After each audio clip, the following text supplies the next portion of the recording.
Assalamu Walaikum. Hello friends, how are you? Welcome back to my new video.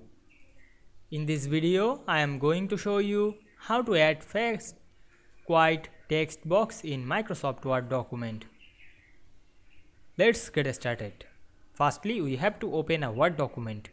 Now we want to add fast quiet text box in this document.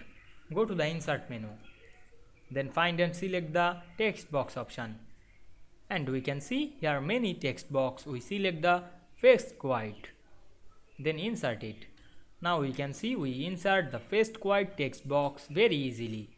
You can edit the text box, click the text box and go to the format menu. Then change the color or apply another style. We edit the text, click the text box and edit text. You can write your source here.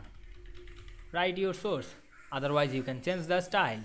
Click the style drop down menu, then choose any style. I hope you enjoyed the video. Please like, comment, share and subscribe my channel. Thanks for watching.